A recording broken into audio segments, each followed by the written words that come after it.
Muy buenas noches, un fuerte abrazo, bienvenidos. Eh, Son las 8:18 en El Salvador y hoy estamos ya en el último día, no, penúltimo día, ¿verdad? 29 de septiembre. Casi que ya agarramos octubre. Cuando ya empecemos octubre, así dice la gente, el año va en bajada, ni se siente. En un abrir y cerrar de ojos, estamos ya en enero. Diciembre, octubre, vamos a ver, octubre, noviembre y diciembre son 3 meses que ni se sienten. Y más que la gente anda distraída, viendo por aquí, por allá. Y cuidado, porque hay cosas que todavía pueden suceder en este marco de estos últimos 3 meses del año, despidos y otro tipo de situaciones. Pero bueno, estamos ya cerrando septiembre, se fue el 2025. Le queda todavía mañana a este gobierno para que presente el presupuesto. Y además se habían comprometido para presentar el estudio actuarial que iba a quedar en el mes de septiembre, según la carta que el ministro de Hacienda envió a la, digamos, a la cabeza del Fondo Monetario Internacional, según en la última plática que tuvimos con Patricio Pineda. Todavía tienen mañana, vamos a ver si esta gente cumple. Apostemos. ¿Ustedes creen que van a cumplir con el presupuesto y con los estudios actuariales que tienen que presentar? ¿O simple y sencillamente prueba no superada otra vez por parte de este gobierno? Se valen ahí las apuestas. Bueno, hoy vamos a hablar, mire, hoy vamos a tener una vez más a un invitado que ya tenía rato de no estar acá en el canal. Y ahora nos pusimos de acuerdo ahí rapidito y dice, voy a madrugar para estar con la comunidad del Barcito FM esta noche. Así que hoy quiero darle la bienvenida a Wilfredo Flores, ex asesor de los Bukele, que lo hemos hecho madrugar. Aquí son las 8:20. ¿Qué horas son allá donde estés? Son las 6:20 de la mañana. Venite del futuro, ¿cómo decís? Vengo del futuro a decirte lo que va a pasar. Wilfredo, Vengo del gracias por estar siguiente con día, nosotros. No, Bienvenido. gracias a ustedes. Y saludos a la comunidad. Y es cierto, ya tenía rato de no estar acá con ustedes, ¿verdad? Así que hoy me agarraron, pero nos madrugamos por algo bueno. Nos levantamos temprano, son las 6 de la mañana. Yo me recuerdo que en El Salvador ya a las 3:30, 4 de la mañana, pues ya tener desayunos y pupusas por todos lados, ¿verdad? Sí, sí, sí. Ahora Bien precisamente trabajadores. leyendo una nota, fíjate, Wilfredo, de CNN, porque la situación como está con los migrantes en Estados Unidos es triste, sobre todo nuestra comunidad en El Salvador, y quizás por ahí vamos a arrancar, porque ahora leíamos el testimonio de una salvadoreña que tiene años de estar allá. Ella puso su restaurante y vende comida, desayunos, ¿verdad? Desayunos, almuerzos, al estilo salvadoreño, ya sabes cómo se mueven. Pero resulta que ya no está vendiendo porque ya no le llegan latinos a comprar comida, porque la gente tiene miedo que aparezca los guaruras de ICE y agarren a la gente. Entonces dice que ha dejado de vender y toda esta cuestión. Entonces lo veíamos esto porque ahora aparece no sé si vos lo viste, aparece un tweet de una cuenta que dice que le han cobrado lo de la ley de agentes extranjeros en la remesa. Le volaron $30 de la remesita que le había caído. Pero bueno, Wilfredo, vamos a ver, ya teníamos días de no, y ha pasado varias cosas, pero para tratar de aprovechar el tiempo, empecemos con lo de Naciones Unidas, ¿te parece? ¿Por qué Claro.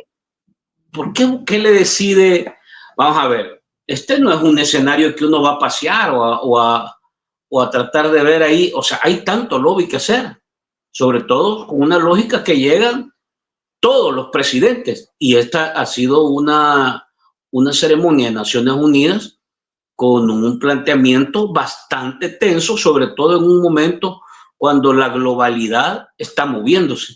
¿Cuál es tu lectura? ¿Por qué Bukele no va ¿Y es acertado o hay ahí en realidad cálculos mal hechos? Primeramente, Franklin, darle el pésame a la familia de don Catalino Miranda, que en paz descanse, ¿verdad? Y lamentar el fallecimiento, o sea, lamentar el fallecimiento de una persona que al final lo que hizo el gobierno fue garantizarle la muerte, ¿no? O sea, quitarle el derecho fundamental que cada salvadoreño tiene, que es el derecho que está otorgado por la Constitución, el derecho a la protección de tu salud, de tu seguridad. Pues el Estado le quitó eso, le atropelló sus derechos, lo puso en una cárcel y le aceleró su proceso de cáncer. O sea, imagínate que a ti con la edad ya avanzada que tengas, con un cáncer avanzado, te lleguen a capturar y te generen ese estrés, obviamente que pues que te van a acelerar los días de existencia en la tierra. Mucho salvadoreño dice, pero es que algo debía, ¿no? Y eso es lo peor que podemos hacer como salvadoreños, porque fíjate de que estaba viendo, y peor que me desvié un poquito el tema, pero No, dale, estaba viendo empecemos por ahí. Empecemos por estaba ahí, viendo tenés razón. estaba viendo los comentarios en las redes sociales de la liberación de Tony Saca, ¿no? Tony Saca estuvo 10 años en la cárcel por 10 millones de dólares, casi que un año por $1 millón le dieron. ¿Vea? Y decía la gente, qué bien, ya cumplió su condena, vea, ya es libre. Y curiosamente que el salvadoreño dice, por algo estará en la cárcel, pero no se pone a pensar de que en El Salvador tenemos un sistema judicial que castiga a un presidente con 10 años de cárcel por 10 millones de dólares, pero también castiga a un joven con 10 años de cárcel por $100 de marihuana que se llevaba en su bolsa. O sea, a un presidente le pone 10 años de prisión por 10 millones de dólares y a un joven sin educación le pone 10 años por $100, que este se obligó a vender porque quizá no tenía, no es que se le esté defendiendo el hecho de lo que esté haciendo, pero se pone en una balanza el hecho del hecho de que como sociedad aún tengamos esa desigualdad, que robar 10 millones de dólares y solo tener 10 años y vender $100 de un producto ilegal y tener también 100 años. Entonces, tenemos que ir mejorando eso y tenemos que, como salvadoreños, tener que ponernos a pensar que el hecho que a un ciudadano se le respete sus derechos es una mala señal, que ya lo hemos visto en muchos países y no termina nada bien. Ahí tenés a Ruth López. ¿Cuántos cientos de días lleva ya incomunicada? O sea, ¿en qué estado democrático has visto vos que te lleguen, te capturan y no puedes hablar ni siquiera con tus abogados, no puedes ni siquiera hablar con tu familia? ¿Cómo vas a poder defender tu inocencia si ni siquiera puedes armar tu caso formalmente? Entonces, aquellos que dicen por algo están en la cárcel, que sepan que eso en la historia ya lo hemos visto y que no termina nada bien. Las dictaduras que empiezan y continúan de esta manera, como en El Salvador, no terminan nada bien. Y ahí el desenlace de la ONU. ¿Por qué Nayib Bukele no fue a la ONU? Porque no tenía nada que decir. Ya las políticas de Bukele ya son indefendibles ante el mundo. ¿Cómo vas a defender el hecho de que apresaste a venezolanos en El Salvador, que son venezolanos que ni siquiera son salvadoreños, y que después los utilizaste para cambiar a otros asesinos en Venezuela y que a El Salvador no le quedó nada? ¿Qué le quedó a El Salvador de beneficio? 6 millones de dólares si tuvieron que regresar a los 250, 300 y algo venezolanos que estaban en el SECOT. ¿Qué le quedó de beneficio a El Salvador del trato que Bukele hizo para recibir prisioneros en El Salvador? Nada, ni siquiera el contrato. Esos 6 millones de dólares se fueron. Salud, papito. Y entonces, ¿qué iba a defender Bukele? Si decía que apresamos a muchos, pero liberamos a otros miles, ya no era defendible, porque ya había hasta llegado a apresar hasta venezolanos y hasta Corte Internacional de Derecho le dijeron que los tenía que sacar. Tiene a personas en la cárcel como Ruth López, que ya llevan meses sin poderse comunicar con su familia. Tiene gente como Catalino Miranda, que fueron sus anteriores aliados y que cómo les ha pagado, ahí está, con la muerte. Entonces lo que Bukele tiene en El Salvador ya es indefendible y por eso es que no fue a las Naciones Unidas, porque no había manera de dar un discurso en el cual pues él fuera a defender el proyecto autoritario que tiene en El Salvador, que más bien yo le llamo un proyecto monarca, porque es una familia la que está gobernando. Son sus hermanos, es hasta la suegra de su hermano que se está enriqueciendo, haciendo millones y comprando propiedades frente al lago de Coatepec. Entonces ya no había manera de que él pudiera defender el proyecto o experimento que tiene en El Salvador. Mira, Wilfredo, voy a volver al caso porque tenés razón, yo creo que esto sucedió hoy y la verdad es que ha generado una gran conmoción. Pues te quiero preguntar dos cosas. Primero es, eh, digamos, el empresario del transporte, Catalino Miranda, al inicio era afín al gobierno de Bukele. De hecho, hubo declaraciones donde él apoyaba y acompañaba a Bukele. ¿Por qué sacrificar a alguien? Porque ese es el segundo tema que te quiero preguntar. ¿Va? Pero primero, digamos, ¿era o no era afín? Digamos, me imagino que tuviste algún contacto con ellos, ¿verdad? Y así como él, hay varios casos que uno mira que han sido como castigados por el buquelato. ¿Cómo se llama el que era presidente de Bandesal? También está casi en el mismo esquema y no se sabe absolutamente nada de él. Entonces hay un grupo, como que ese grupo no era muy cercano al círculo de poder y eso sí, pagan o pasan factura. Y hay otros que son sí cercanos al grupo de poder y a ellos no los toca ni el sol. No sé si vos tenés esa lectura también. Entonces, eso es lo primero que te quiero preguntar, es decir, ¿era aliado, no era aliado? ¿Cómo? Este es un mensaje que también deben interpretar aquellos que se han considerado aliados, porque lo mismo le sucedió a Alejandro Mason, lo mismo le sucedió a Ernesto Mason, y ahora el desenlace ha sido el más trágico, pues, perder la vida. Porque tú decías una cosa, ¿verdad? Tú decías, es que él se empeoró, es que tenés que tomar en cuenta una cosa, Wilfredo, y eso ha quedado claro no solo en el caso de Catalino Miranda, del señor Catalino Miranda, sino en varios casos. Lo vimos hace poco en el caso de Atilio Montalvo. El problema es que les niegan el derecho a la salud, el tratamiento que les dan no es el correcto y entonces poco a poco lo van matando. Entonces, te quiero preguntar estos enfoques. Claro, fíjate que lo que pasa es que hay una justicia selectiva. Recordate que Bukele ha dado muchas conferencias, ¿verdad?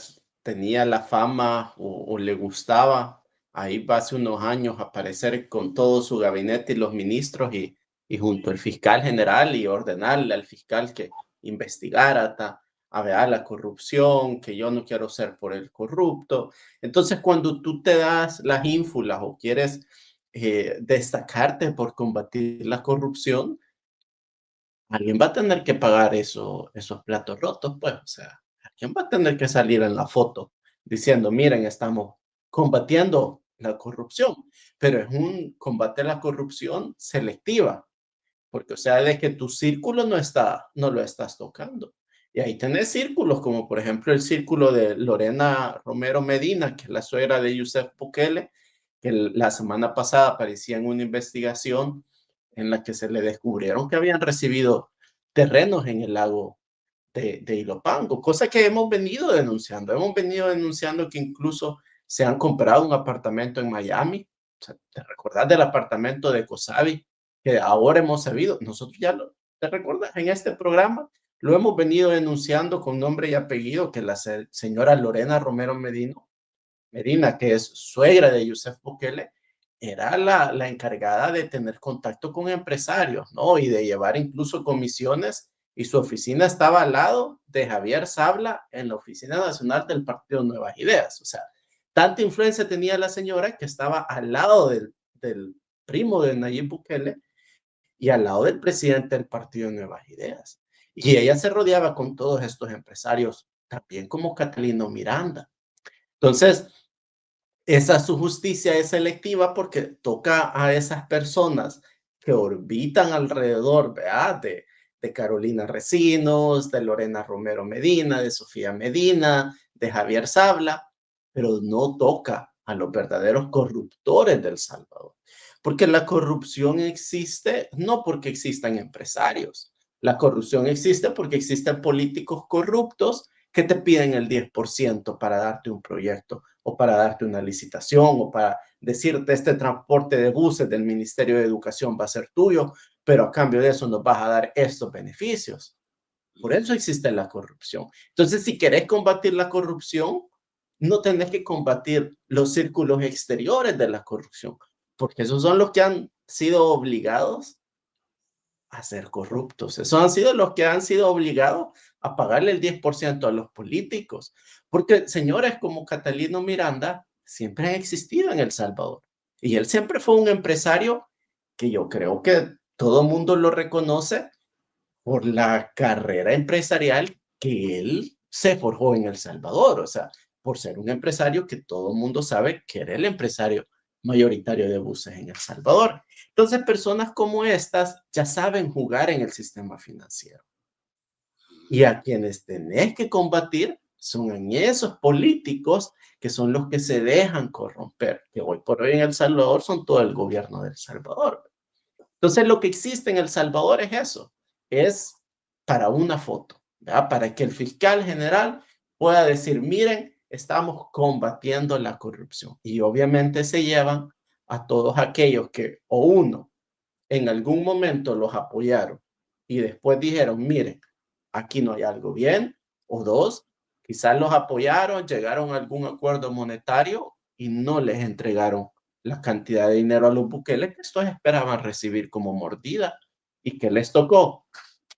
Mira, vea, no vamos a tocar a la señora Lorena Romero Medina, pero podemos tocar a Catalino Miranda. No vamos a tocar a Javier Sabla, no vamos a tocar ¿cómo es que se llama a Silvia Aquino, que te acordás que hasta lo vimos con un paquete de dinero en el banco y que él era muy cercano a empresarios de buses, o sea, mucho dinero, muchas comisiones ilícitas que él ha recibido, seguro viene de transportistas de empresarios de buses por negocios que esté amarrado en algunos ministerios. Entonces, no tocas a esta gente, sino que vas y tocas a todos los demás. Vea, tenés a Juan Pablo Durán, que también de paso tenía su peso político dentro del partido y que era necesario moverlo porque había financiado cierta de la campaña de Nayib Bukele, ¿no?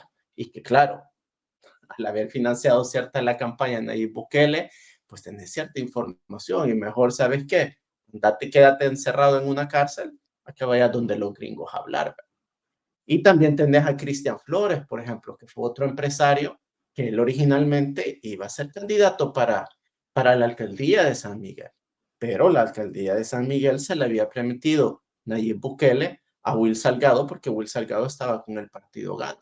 Entonces le ordenaron a Cristian Flores que se fuera para presidencia, ¿no? A ocupar el puesto que Luis Rodríguez había dejado cuando este fue designado para la Asamblea Legislativa. Y de ahí lo mueven misteriosamente porque Cristian Flores, o sea, era un empresario y de repente lo mandan a jugar política a presidencia y pues ahí se ganó muchos enemigos y al final pues tuvo que pagar los platos rotos. Entonces, todas estas personas que tú ven, no es que sean de verdad justicia que se está haciendo, sino que son cuentas políticas las que se están pagando. En El Salvador, la justicia se basa en base a tu claridad política. O sea, si sos un personaje envuelto políticamente y te llevan es porque ya te opusiste al gobierno, quizás te beneficiaste. Y para cortarlo, Franklin, vos decías algo importante, esto lo tiene que ver la otra gente. Y creo que para los diputados ya deberían de ir despertando, ¿verdad? Ya deberían de ir viendo esto, porque Desde el momento que tenés una policía política en El Salvador, ya cualquier diputado debería de saber que sus días también están contados. Es cierto, ellos les han dado la reelección del presidente, etcétera, le han dado todavía que se vuelva a reelegir hasta el 2033, le cambiaron las elecciones para el 2027, pero eso no lo va a salvar, Frank y querida audiencia. Al contrario, eso lo vuelve el target o el objetivo principal de la justicia selectiva de Bukele. Mira, Wilfredo, Sí. vos escuchaste esta frase, ¿va? Ojo, ojo que lo que estamos poniendo, porque ahora es delicado hablar aquí en el país, pero yo estoy poniendo palabras que las recojo y te las presento. Aquí escuchamos este término, daño colateral, ¿te acuerdas? Entonces, a esto se le puede llamar a lo que ha sufrido Catalino, a lo que ha sufrido hace un par de días un maestro también que falleció, igual el mismo esquema, sale de la cárcel y a los días, porque ya va casi moribundo, Atilio Montalvo se salva porque le ponen sangre, o sea, logran recuperarlo, pero Atilio Montalvo se estaba quedando. Entonces, ¿podemos llamar eso daño colateral o en realidad tiene más forma de crímenes de Estado? ¿Cómo lo ves tú? No, es algo dirigido, o sea, ellos saben, número uno, que la persona está enferma, ellos saben, recordate que es una investigación, o sea, recordate que hoy en día puedes hackear el teléfono de alguien y con la información que tenés en el teléfono, pues, o sea, podés saber todo, ¿verdad? Desde su cuenta de banco hasta sus amantes, o sea, hackearle el teléfono a alguien y ahí tenés todo, todo, con quién es su doctor, de qué está enfermo, etcétera, etcétera. Ahí tenés todo. Y hackear el teléfono hoy en día, pues, no es nada complicado para el gobierno de El Salvador. Tiene hasta empresas israelíes que hackean los iPhone por ellos. Entonces, y si es un Android, mucho más fácil todavía. Entonces, eso es una investigación que se monta para saber que estos perfiles que tienen, y si, por ejemplo, están enfermos, pues los vuelve aún todavía más vulnerables. Entonces es un daño calculado, no es un daño colateral, Franklin. Esto de que ellos se mueran, no es que ellos puedan planear, el gobierno planee que se muera, pero el gobierno sabe, mira, él está enfermo, él tiene esta enfermedad. ¿Tú crees que ellos no sabían lo que tenía Alejandro Mason? Si Nayib Bukele era hasta amigo de la infancia de Nayib Bukele, de Alejandro Mason. Todos sabíamos que Alejandro Mason tomaba sus medicinas, hasta yo lo sabía. Y yo que no era amigo cercano de él, o sea, yo era conocido, todos lo sabían. ¿Tú crees vos que los que capturaron a Alejandro Mason no sabían que él tenía que tener sus medicinas cada cierta hora? No sabían el tipo de enfermedad que este tenía, con todo lo que lo habían investigado. Si lo hubieran querido tener de verdad vivo para obtener la información de inteligencia e interrogarlo, se lo hubieran garantizado. Pero como no, el objetivo no era eso, el objetivo era poner al sujeto bajo la mayor cantidad de estrés posible para desestabilizarlo.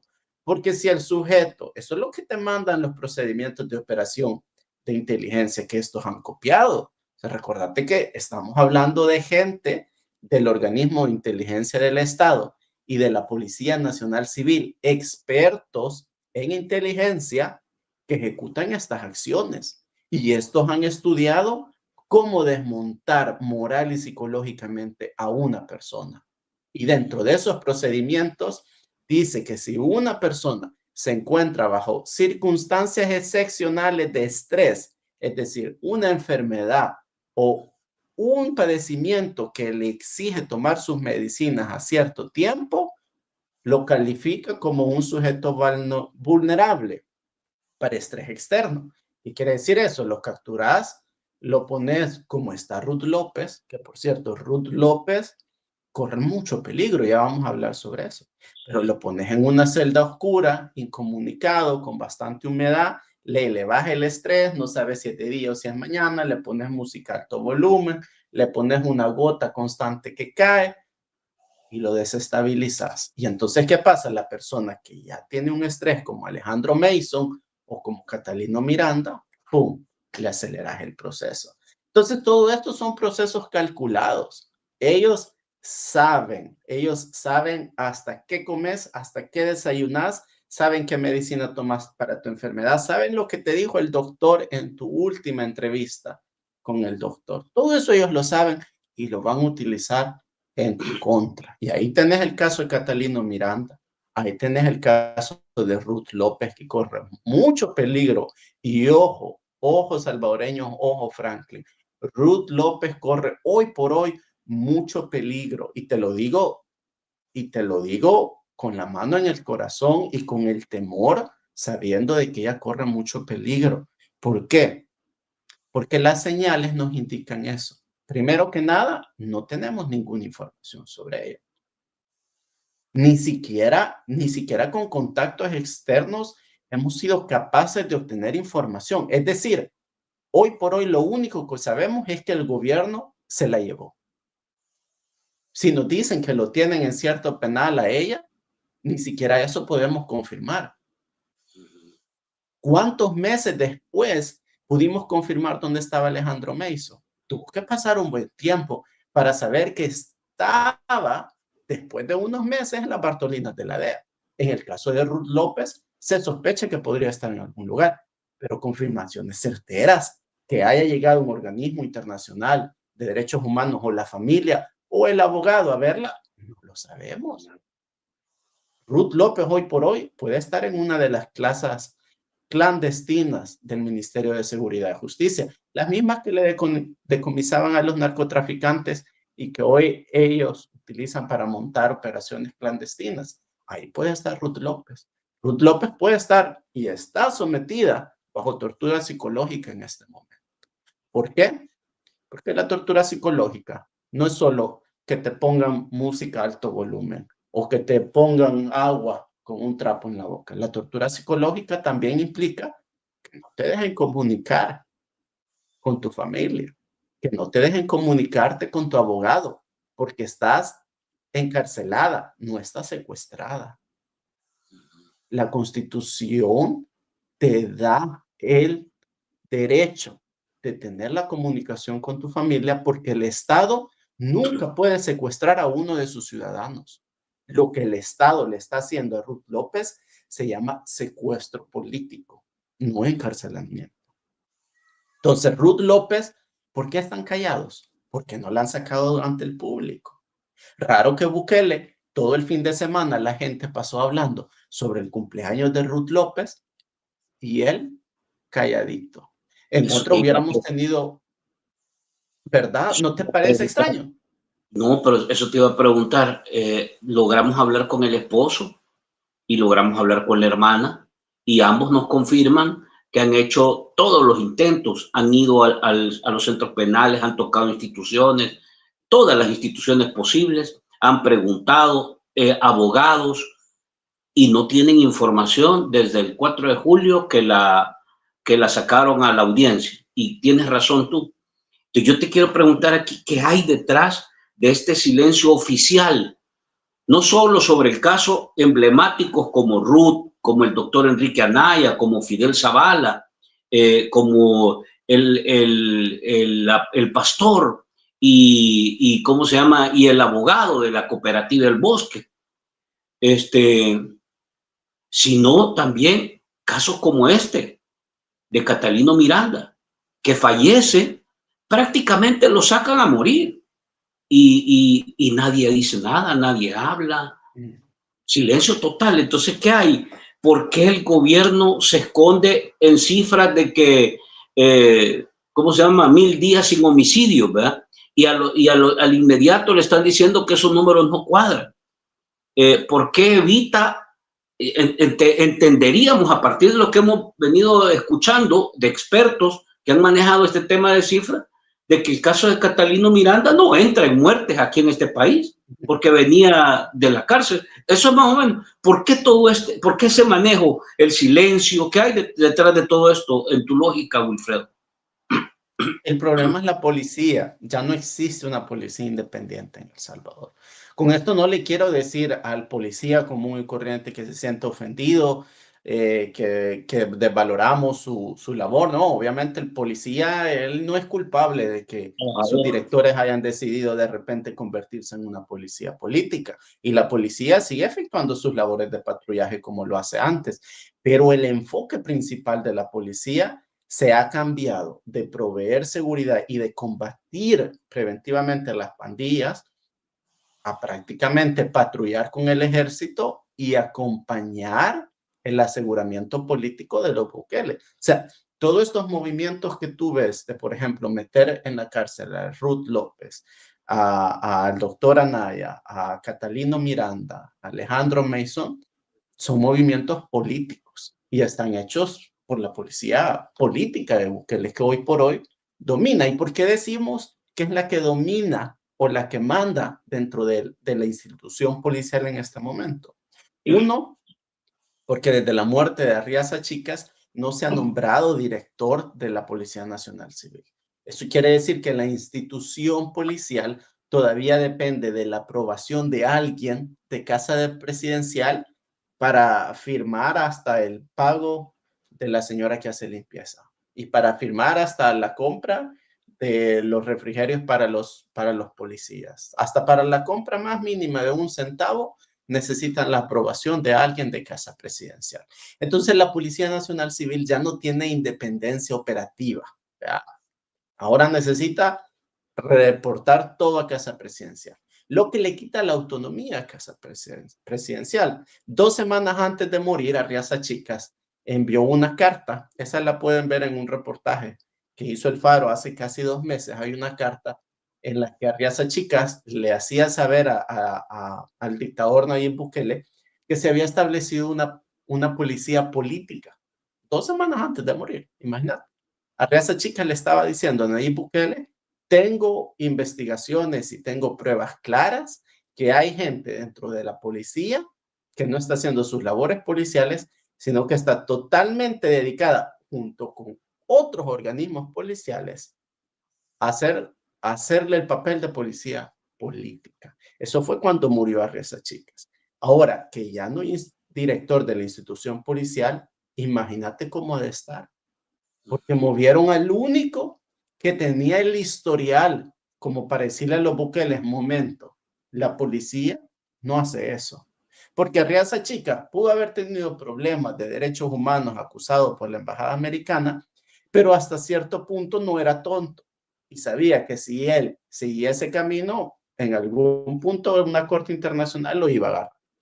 Entonces, ahora lo mueven, ahora tienen el control total. Y cada persona política que se va presa es para asegurar el futuro de los Bukele. Cada empresario que no les va a obedecer se va por el futuro de los Bukele. Entonces ya la policía ya no actúa para investigar a quién lo están extorsionando, sino que actúa porque esto le va a afectar a la familia presidencial. Y ese es el problema en El Salvador que tenemos, que de repente tenemos una policía que es como lo de los años 80. O sea, yo de salvadoreño Franklin, te voy a ser sincero, yo parece que, o sea, la gente si no razona es porque de verdad está ciega, pero estamos viviendo como en los 70 o en los 80, cuando te capturaban a un familiar y tenías que ir por diestras y siniestras a ver a dónde lo tenían. Imagínate la pobre familia de Ruth López, o sea, desaparecida prácticamente. ¿Y qué es lo que pasa? Se lo lleva. Sí, y se la han llevado a una casa clandestina. Se la han llevado a una casa clandestina donde pueden operar sin que nadie vea, los moleste. Por eso es que no tenemos ningún reporte de ningún centro penitenciario diciendo yo le he visto, porque si no, ya tuviéramos algún otro recluso, otro preso que ha salido y que nos dicen yo la vi por ahí. Así es como se están dando cuenta ahora la gente en el régimen de excepción, pero eso no lo tenemos. Así nos enteramos del caso de Ernesto Mason, que lo vieron en el ¿cómo se llama? En el manicomio, después que lo vieron en otro lado. O sea, así pasaban los reportes, cabal, como vos decís. Es correcto. Y eso no lo tenemos en las cárceles. Por eso podemos asegurar, y basado obviamente en la información que yo tengo y que he proporcionado antes y que sabemos que operan las casas clandestinas del Ministerio de Seguridad y Justicia, sabemos que Ruth López con certeza si no es que está en una de esas casas, ha pasado recientemente. Y quizás ya la abandonó para algún centro penitenciario hace unos días por el tema de que venía el cumpleaños de Ruth. Quizás la movió, pero no la ha movido aún, porque el problema de Bukele con Ruth es que se creó un problema más grande a futuro. Te explico. Cuando tú coges un personaje como Ruth López, que había logrado reunir 50,000 firmas, había logrado crear cierto tipo de organización en contra de la minería y del gobierno. Cuando tú coges a este personaje, lo metes injustamente a Investigó, la cárcel.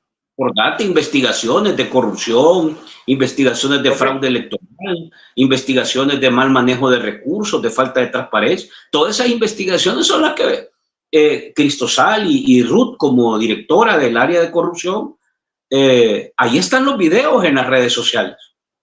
Es correcto. Pero dime una cosa, Franklin. ¿Tú qué crees que va a pasar si tú coges a este personaje, Ruth López, lo metes en la cárcel y la gente ve, es injusto lo que están haciendo con ellos? Es injusto lo que está pasando con Ruth López. El problema de Bukele es que él mismo le está ayudando a su propio enemigo a luchar contra Bukele. Porque Ruth López, entre más tiempo pase en la cárcel, más va a llegar a ser nuestro símbolo de lucha. Y si Ruth López, Dios no quiera, y de verdad Dios no quiera, le pasa algo en la cárcel, va a llegar a ser nuestro mártir. Y entonces la gente lo va a recordar y va a tener un motivo más de lucha.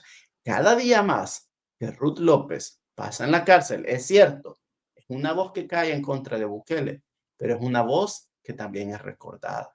Entonces, Nayib Bukele cogió un problema que tenía en el momento, utilizó su policía política y lo ha hecho más grande. Ahora sí se sentó en una bomba. Y el problema ahora es, Franklin, y para la familia, lastimosamente, de Ruth López, ¿qué va a pasar con Ruth? Porque si Bukele Ahora, en algún punto saca a Ruth López, o sea, imagínate cuando salga de la cárcel, ¿qué va a decir la gente? Y cuando ya tenés, por ejemplo, a Tony Saca, que después de 10 años la gente diciendo, ya pagó, qué bien, hasta aceptando a Tony Saca. ¿Qué va a pasar ahora con Ruth López, que no ha sido corrupta, no se ha robado 10 millones y que la gente sabe que injustamente está encarcelada?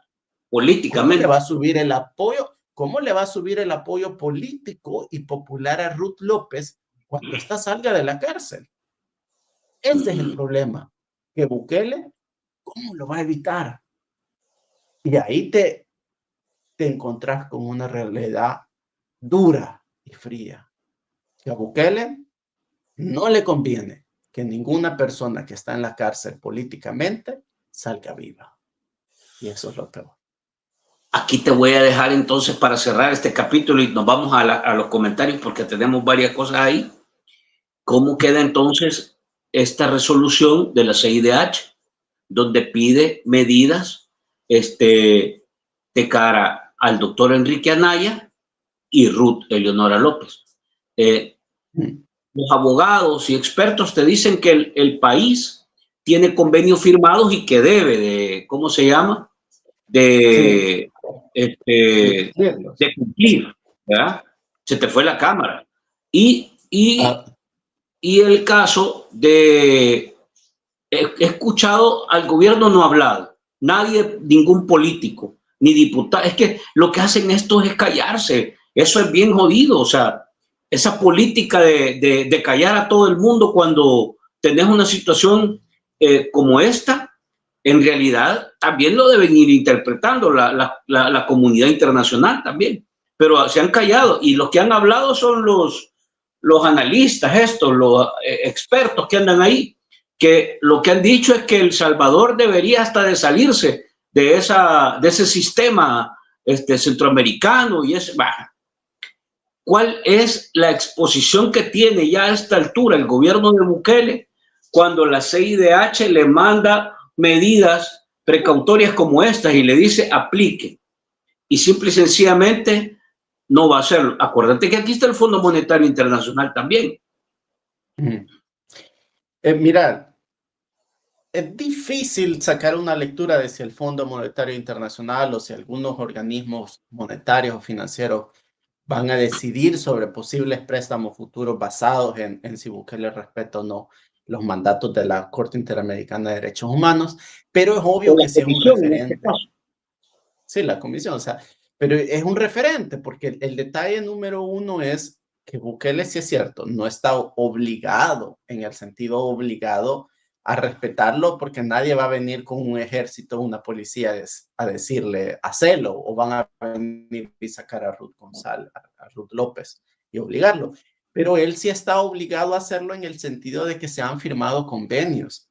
Y si no respetas como país esos convenios de derechos internacionales, ¿cómo le vas a garantizar a otros empresarios que le vas a respetar su inversión extranjera? O sea, si no sos capaz de ser tan hombre, o sea, si Bukele no está capaz de ser tan hombre, imagínate, y de aceptar de que va a haber gente que no piensa igual que él y que no va a estar de acuerdo con lo que él dice y llegar a acuerdos con esta persona, ¿cómo vas a creer vos de que otros empresarios e inversionistas extranjeros van a decir, no, hombre, si este no es capaz de aceptar que alguien le diga sus verdades en la cara, mucho menos va a aceptar que yo venga y haga negocios al país y no le dé su tajada, porque eso es lo que ha pasado en El Salvador.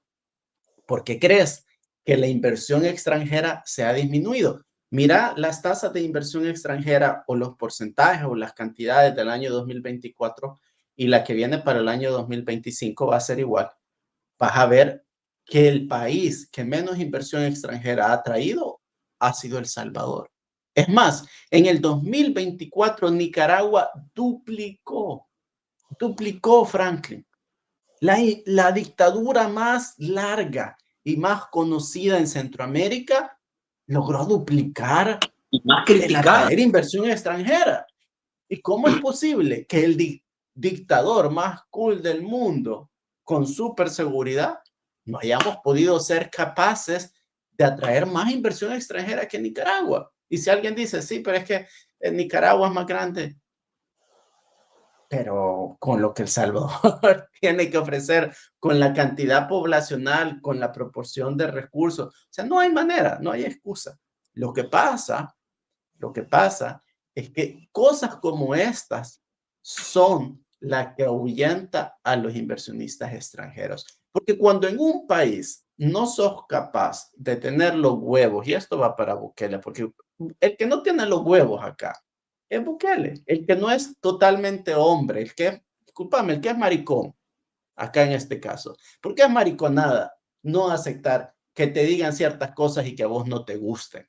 Por eso es que está atacando a Ruth López, porque la mujer agarró y dijo ciertas cosas, el doctor Anaya dijo ciertas cosas, y como a él no le gustan, los mete preso. Esa mariconada,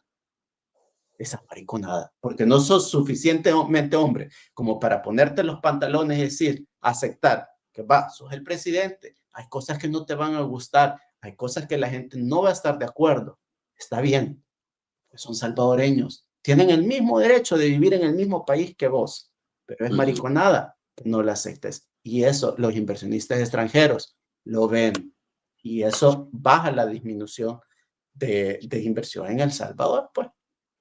Vaya, empresarios a nivel de región, organismos internacionales, organismos multilaterales, banca, etcétera. ¿Qué pasa en la ONU? ¿Qué fue lo que te voy a dar? Opción A, opción B y opción C para que vos digas, o si vos me decís no, ninguna de esas, es otra.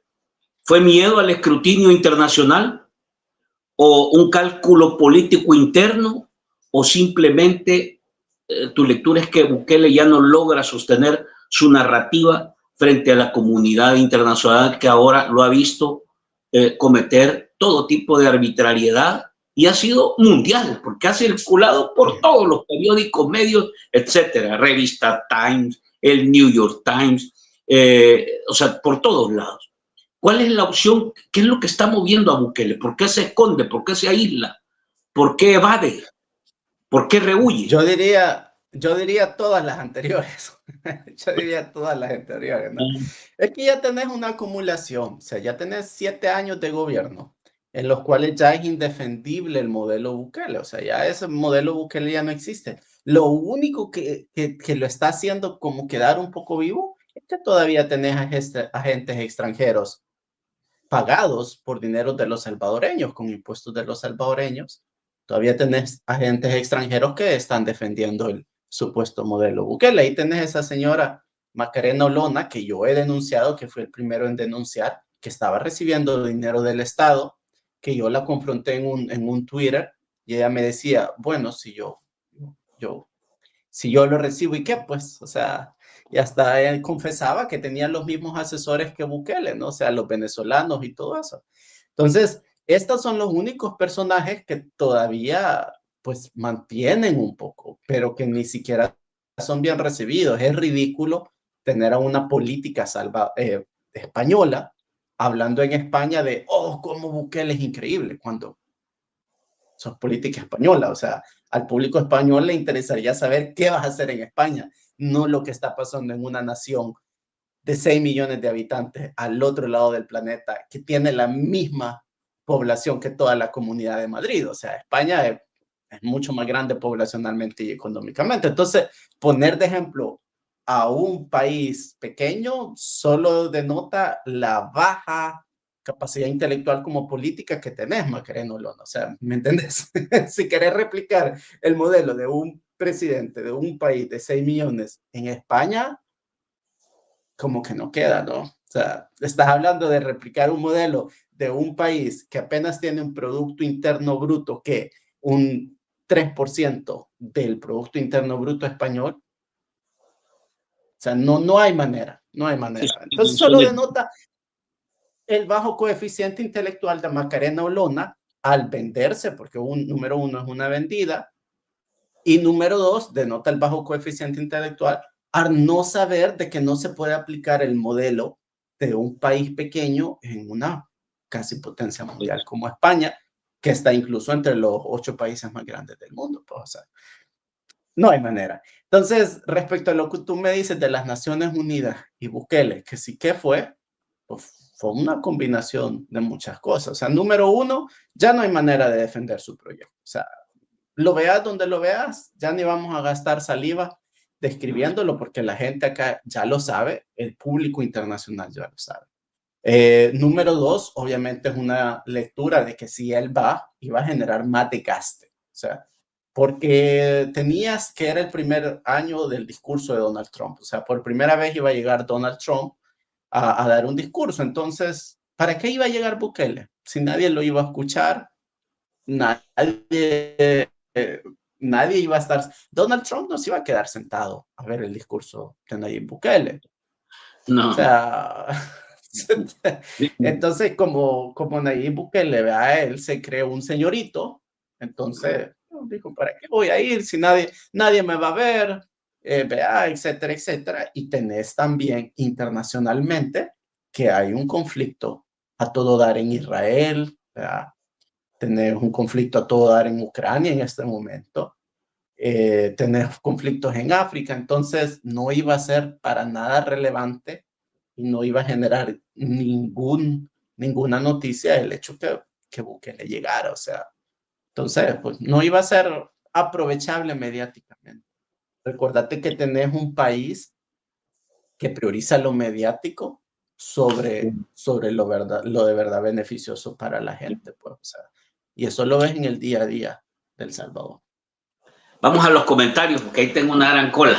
Vamos a pedir a producción que nos eche la multa. Y si querés interrumpir ahí, me avisas. Y si no, al final nos hacemos una sola evaluación. No fue a la ONU por cobarde. Aparte, tiene las manos manchadas de sangre, dice Alfonso Recinos. Catalino, otra víctima del dictador. ¿Quién será el próximo? Nadie está a salvo. Bueno, yo no sé. Yo, francamente, el de Van de Sal, días de no saber de él. No sabemos en realidad cómo está, ¿verdad? Que me parece que ahí puede andar. MZR, el Consejo de la Unión Europea, que reúne a los Estados miembros, prolongó este lunes un año más, hasta el 15 de octubre del 26, las sanciones adoptadas contra funcionarios y entidades. Saludo, Fran. Jaime, hola, ¿sabes mayor información sobre el FMI que se ha retirado de El Salvador? Eso es lo que han dado circulando ahora. No tengo más información. La verdad es que no se maneja información de Nicaragua por la crisis política y social que vive el país centroamericano, dice. Dicen que Bukele rompió con el FMI, rumores. Ahora está en condición de rumores todavía. Yo también he recibido información, no hemos podido corroborar nada. Bienvenidos. El propósito de este canal es darte información que no ves en otros medios tradicionales. Saludos, Michi, bienvenida. Sigamos. La Unión Europea prolonga un año sanciones contra 21 funcionarios y tras entidades de la dictadura de Nicaragua. Aquellos afectados por las sanciones están sujetos a la congelación de activos y a las empresas ciudadanas de la Unión Europea tienen prohibido proporcionar fondos. Es que esto pasa, esto pasa, o sea, ojo, esto pasa, o sea, vos vas marcando un terreno, ¿verdad? Prueba no superada se llama lo de la ONU. En la carretera de Los Chorros, el Ministerio de Obras Públicas interviene alrededor de 14 taludes. Yo francamente ya no le creo a este ministro, es difícil, ¿verdad? Pero bueno, Wilfredo, hola, saludos. Saludos. Buenas noches, Fran, y saludos a Wilfredo, pajarito amarillo. Buenas noches, Fran, tu invitado. Gracias, Antonio. ¿Será cierto, extraoficial, el Fondo Monetario Internacional se ha retirado del país y se rompió el acuerdo con el gobierno de Bukele? Ahí nos vas a reaccionar, aunque escenarios, estos son escenarios, son rumores. Bueno, vamos con estos likes, por favor, dice Pajarito. Mi like 14 y el de ustedes. Este Bachi no fue a la ONU porque sobre su gestión carga el fallecimiento de salvadoreños bajo el régimen de excepción y el sufrimiento de la mayoría. 447, el último dato que yo recuerdo de socorro jurídico humanitario. Pobre gente que ha, y ahí sí, de verdad, gente humilde, de verdad. Sigamos. Mi like 17, conectando, dice Emérita, fuerte lluvia en San Miguel. Mire, está lloviendo fuerte en algunos lugares y cada lluvia nos deja desnudos otra vez la fragilidad que tenemos. Aquí llovió fuerte temprano y ahorita quiere venirse otra vez. Dice. Yo pensaba que desnudo porque se te mojaba la ropa. ¿O? No, lo que pasa es que, mira lo que pasó en la sabana. No, fue una tragedia, la verdad. O sea, la gente, sus vehículos quedaron inservibles. O sea, el motor totalmente, hasta las placas le salieron volando. Toda la calle se dañó. Y eso sucedió en varios lugares, ¿verdad? San Salvador, en otros lugares. Sí. Una tormenta de 40 minutos, de 30 minutos, y ya estás en emergencia. Demos la bienvenida, dice el chico madrugador. Sí, Wilfredo, cabal, excelente. Gracias, mensaje. Miche. Ya tengo Miche. Mira. Pues síganos, por favor. Mire, ya llegamos a los 20,000, andamos por 20,010. Ya estamos en 20,000 suscriptores, fíjate, Wilfredo. Con la excusa de que con el régimen se pierden los derechos, se convierte en asesino el señor, dice. Likes, por favor, gracias, comandante. Like 30, excelente. Felicidades para los 20,000, ahí está. Ya somos 20,000 en esta comunidad. 30 es mi like, saludos, Frank. ¿Cuándo va a invitar a Marvin Aguilar? Vamos a hablarle la otra semana, vamos a ver si nos ponemos de acuerdo con aquel. ¿Por qué lo van a abuchar? Dice, por eso no fue. Igual a Netanyahu le va a tocar, que la gente mejor se sale. Faltan like. A ver, don Catalino, que en paz descanse. Catalino donó 250,000 a la campaña de Bukele. Donó dinero a la campaña de Bukele. ¿Ah? Claro que donó. Y no solo donó, también proporcionó transporte. Apoyó no la de Bukele. Y no solo la del 2019, también la del 2021 y seguro la del 2024. Ok. Ya, sí pagó Bukele, ¿verdad? Que es cierto que el FMI se retira de las negociaciones con el gobierno. Mire, la verdad es que el rumor es fuerte, pero no lo hemos confirmado, se los digo. Rosa, ¿cómo sabe usted esto? Dice. ¿De qué habla? Catalino Miranda, petateado. Arriesga chicas que lo enchuchó petateado. Hasta los periodistas que cubrió la nota se petateó. Cuando el miedo se toma, odioso, dice. No, odioso. Catalino Miranda, el gobierno de Bukele lo sacó del negocio del transporte. Mira, esa es otra cosa. Le desmontó el negocio, le quitó los buses, puso a militares. ¿En qué ley está eso? Eso no funciona en un país normal, en una democracia normal. Eso es inviable. Buenas noches a todos y todas. O sea, actúas como juez. Sos presidente, pero actás como juez, como fiscal, como lo que te ronca. De que usted dice que don Catocho donó 250,000 cachuchas, dice. Gracias, Antonio Ramírez. Bueno, aquí Wilfredo nos va a contestar ahí más tarde. Hoy lo dijo Ronald Umaña, puede ver transmisión, dice, presente Marcelo. Fran, buenas noches. Sería bueno que Wilfredo esté por lo menos una vez por semana, dice, en tu programa. Ay, solo va a dormir, no va a dormir. No, vamos a invitarlo más seguido. Es que has estado un poco mal de salud estos días, ¿verdad, Wilfredo? El fallecimiento de Catalino es un claro mensaje para cualquier empresario de la ausencia de garantías jurídicas en El Salvador. Este sería el segundo empresario. Bueno, Jaco, recuerdan, el empresario de Occidente. Catalina Miranda le prestó 250 y donó 250 a Nayib, si pagaron los 250 prestados. Mire, casi el mismo paquete ahí en la COSAVI, ¿verdad? Catalino Miranda, Ronald Umaña y Félix Ulloa eran compadres, jugaban póker una vez por semana. Si no respetaron la integridad de Catalino, ¿qué nos espera a los demás? Ah, de verdad, bueno, Rosa, baje. Sigamos. Parito Amarillo, eso es lo bueno, dice. Les llama y los contesta en vivo. Él llamó en vivo y el domingo está en el canal, dice Ronald. Manuel, mira, su juventud perteneció a la fuerza guerrillera, según dicen. Si hasta micrófonos instalan adentro de los vehículos de los miembros de la oposición. Bueno, hay Pegasus, ahora hay de todo. Que hasta en las computadoras que repartieron dijeron que habían, escucha. El rato mejor me voy a retirar de estas redes, dice. Uy, ¿qué pasó? ¿Qué opina Wilfredo? ¿Bukele ignorará la resolución de la CIDH sobre Ruth?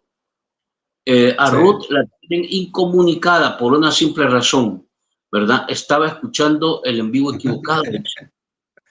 Roque dice, ajá, Bianca, las celestes garrapatas pactaron con las maras, el pueblo lo está vomitando. Buenas noches, comandante Juan Pérez, personas. Ay, no le alcancé a ver. Hoy de nada sirve hablar en El Salvador, aparte de eso, con el régimen, la gente se calla por miedo. Bukele ya envió mensajes a buen entendedor, pocas palabras.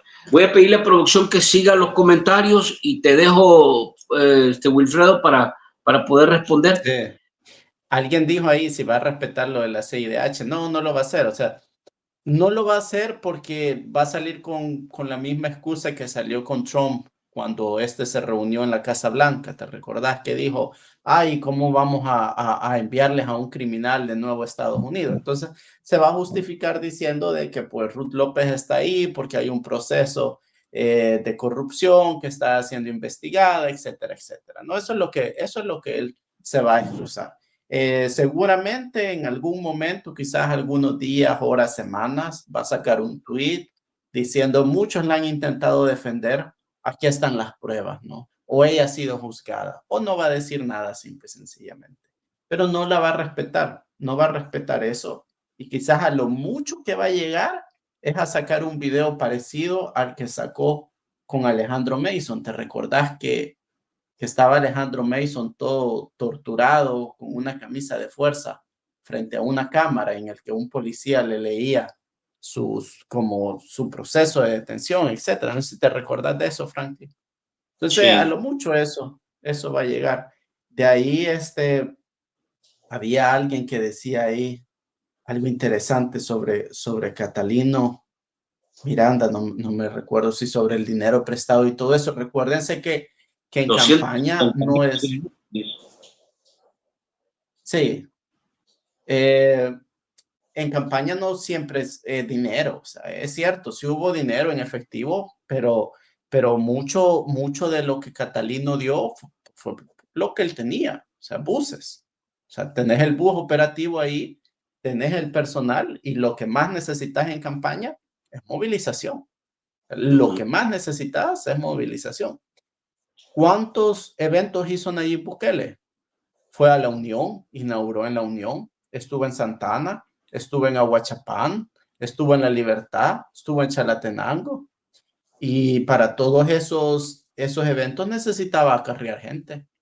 Para todos esos eventos llevaban buses desde la Unión hasta Santa Ana, desde Santa Ana hasta la Unión, de todos los lados del Salvador, concentraban la gente y para eso necesitaban cientos de buses. Y ahí es donde entra Catalino Miranda, ¿verdad?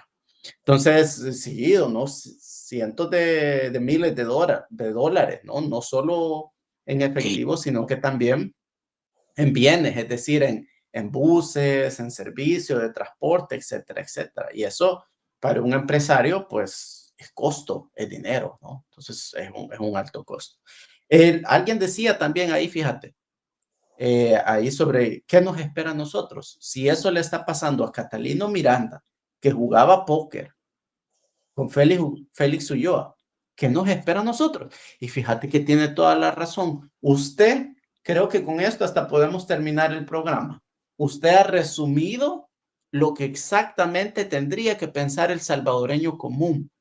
Porque si a Alejandro Mason, que jugaba en las Navidades con Nayib Bukele, si a Catalino Miranda, que jugaba póker con Félix Ulloa, le ha pasado esto, ¿qué le puede pasar a usted, el cual ni siquiera es conocido de Bukele? ¿Qué le puede pasar a usted si le cae mal a un policía o a un político de nuevas ideas? ¿Qué le puede llegar a pasar a usted? Que no es ni siquiera conocido de ellos. Ahora imagínese todo lo que está pasando dentro del partido, Nuevas Ideas. Porque estos son los que Bukele está haciendo a aquellos que están fuera del partido. Pero ¿qué le hizo a los que estaban dentro de su partido? A eso los torturó y los asesinó más descaradamente, como lo ha hecho con Alejandro Mason. Porque le quería mandar un mensaje a la gente de su partido. Cuidadito, ¿verdad? Porque si no les va a pasar como Alejandro Mason. Entonces, sí, tiene toda la razón. Hay que ser razonables de si eso le está pasando a alguien que fue cercano a los Bukele, que no le puede pasar a la gente. Yo quizás les agradezco por su tiempo. Mira, dame la opinión esta tuya de cómo están las relaciones del Fondo Monetario. Sí, para dejar hacia la gente una opinión así con la información que tenemos. Mira, el detalle del Fondo Monetario Internacional es que ya venía, es un conflicto que viene desde hace años. O sea, esto no viene de hace meses. Esto viene desde el año 2002, desde el tema del Bitcoin viene. Desde ahí viene este tema. Porque recordate que estos son bancos internacionales, o sea, estos fondos internacionales no es que un día tienen un representante y el otro tienen a otro, o sea, es un grupo de inversionistas que manejan un fondo de inversiones o un grupo de representantes que manejan un fondo de inversiones de miles de millones de dólares. O sea, y estos son bastante sólidos. Entonces, estos tienen memoria. Estos recuerdan lo que les pasó en el año 2022. Estos recuerdan que hace un año Bukele les dijo que no iba a seguir comprando Bitcoin.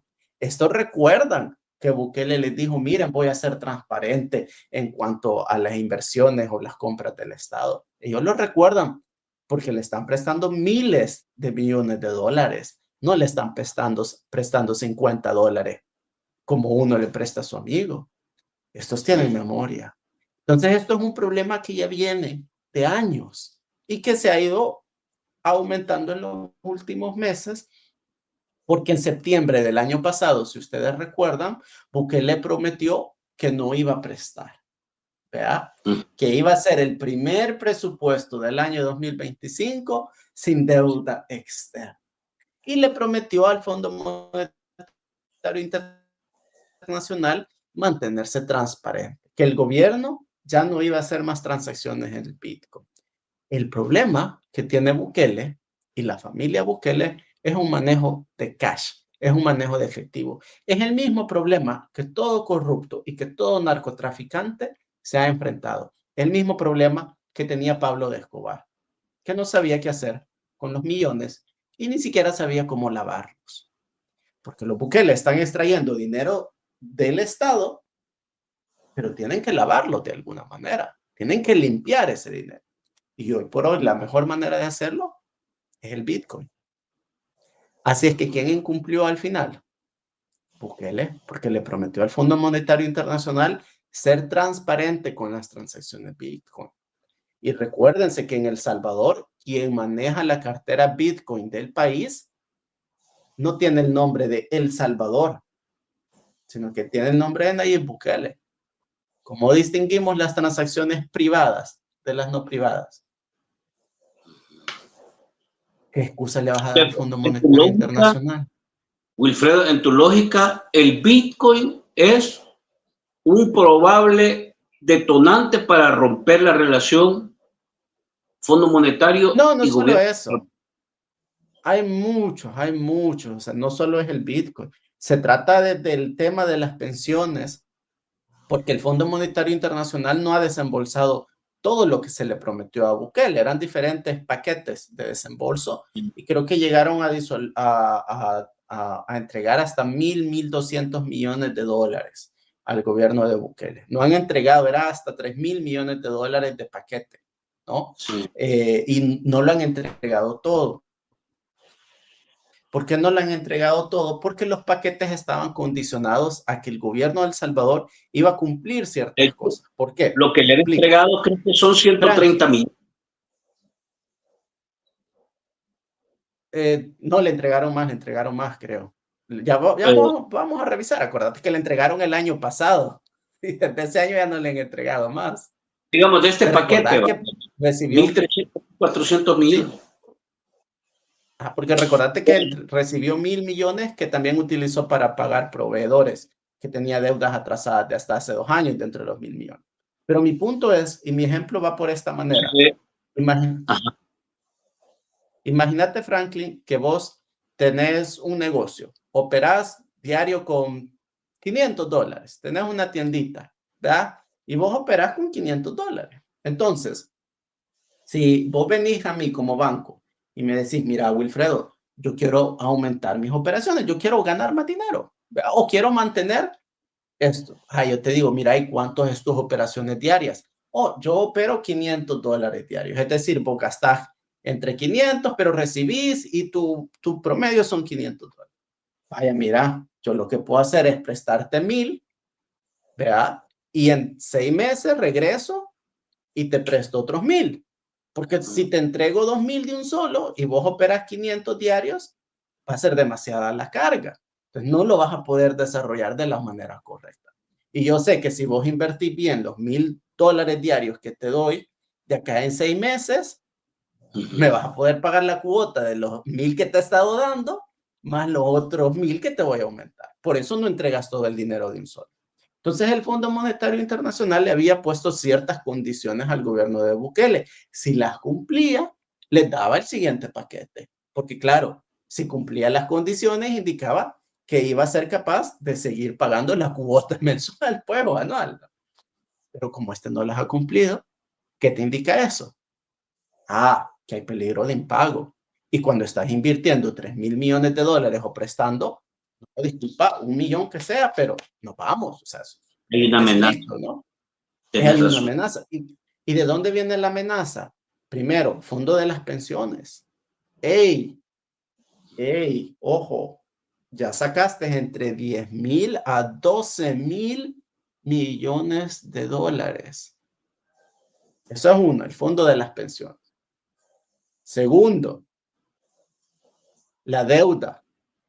La deuda pública nacional excede lo que El Salvador produce. Es decir, si todos los salvadoreños dejáramos de comer, dejáramos de gastar, todo lo que ganamos, todos los salvadoreños, y todos, absolutamente todos, hasta los millonarios, hasta los empresarios, hasta las empresas, las corporaciones, todos, dijéramos, de todo lo que ganamos, no vamos a gastar ni un centavo. Aún ahorrando ese dinero por un año, no nos alcanza para pagar nuestra deuda. No. ¿Cómo se llama eso? Impago. Porque el país no se puede sostener. Y de paso, la garantía monetaria que tenía el país está agotada, que era el fondo de las pensiones. ¿De dónde vas a sacar dinero entonces para pagar la siguiente cuota de los préstamos? Si ya te mamaste el fondo de las pensiones, si el país lo que produce diaria, mensualmente o anualmente no es capaz para pagar la deuda propia de un año, ¿cómo la vas a pagar? Sí. Solo tenés una opción, seguir prestando, hasta que llegue un punto en que digas, no puede pagar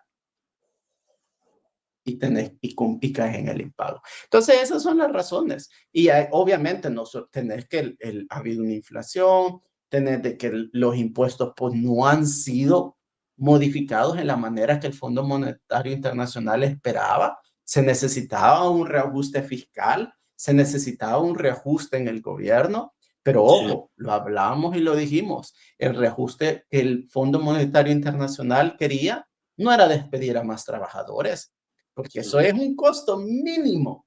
Eso es un costo mínimo, pero mínimo en los costos de operación del Estado salvadoreño. La persona que ha trabajado con el gobierno sabe que los sueldos es el costo más bajo que tiene operativamente un gobierno. Sí. Entonces, ¿qué era lo que quería el Fondo Monetario Internacional? Que fueran transparentes, que se acabara la corrupción. Porque en El Salvador, hoy por hoy, si vos querés invertir, los Bukele tienen que ser parte de ese negocio, así como es en Nicaragua. Y eso es lo que no le gusta al Fondo Monetario Internacional, porque cerrás para que otro empresario venga e invierta. Si vos sos un empresario y te dicen, pero mire, tiene que dar el 10% para el presidente. La movida. Hey, Wilfredo, te voy a dejar a ver si tenés chance el próximo lunes y dejamos espacio. Me avisas. ¿Te parece? Y saludos a la gente y gracias por estar pendiente. No, estuve transmitiendo también en mi canal ahí. No he estado activo porque que vos sabés. Y me llegó un rotavirus, atípico yo estoy en verano, yo sé que ustedes ya están terminando el invierno, ahorita es la época que están saliendo los frijoles ya, ¿vea? No, aquí está yuca, man. Aquí está yuca. Bueno, pero se me perdió, ya no te lo voy a poder enseñar. Pero mira, te agradezco, Wilfredo. Nos hablamos en el camino y ver si el próximo lunes podemos hacer espacio, porque yo francamente veo que, te voy a ser franco, Wilfredo, y la gente lo ha dicho hoy en la noche, si vos te fijas, el miedo está haciendo que muchos se callen. El miedo está haciendo que muchos, y yo lo que creo es que lo que hay que hacer es argumentar y documentar más, es hablar con la mayor constancia de hechos, de datos, para que esta información no pueda ser refutada. Ahora, pues sí, nos exponemos, está claro, pero yo creo que no hay que dejar de dar la batalla de la manera que hay que ir. Claro. Yo tomo mis medidas de seguridad, yo nunca revelo dónde estoy, ni siquiera, a veces ni siquiera mi familia sabe dónde estoy. Han llegado a la casa. No, ni yo mismo sé dónde estoy, pero fíjate que han llegado a la casa de mi abuela, han llegado a la casa de mi padre, militares, policías, a preguntar, claro, a investigar, ¿no? Te soy sincero, mi familia ni siquiera sabe dónde estoy. Desconectada es mejor, seguro. Y los pocos que saben, cuando alguien les pregunta, le dicen que no saben dónde estoy, porque la verdad es que no saben semanalmente dónde estoy. O sea, tremendo. Yo he decidido no decir dónde estoy y otros youtubers o amigos saben que no revelo nunca dónde estoy. Entonces, bueno, hay que tomar medidas de seguridad, pero no hay que callar, porque al final la historia nos va a juzgar, ¿verdad? Gracias, Wilfredo. Un fuerte abrazo. Que siga mejor de salud y veamos si nos vemos el próximo lunes. Un abrazo a todos los que nos vieron. Nos vemos mañana en Las Virales y en la noche en otro programa del Barcito. Que descansen.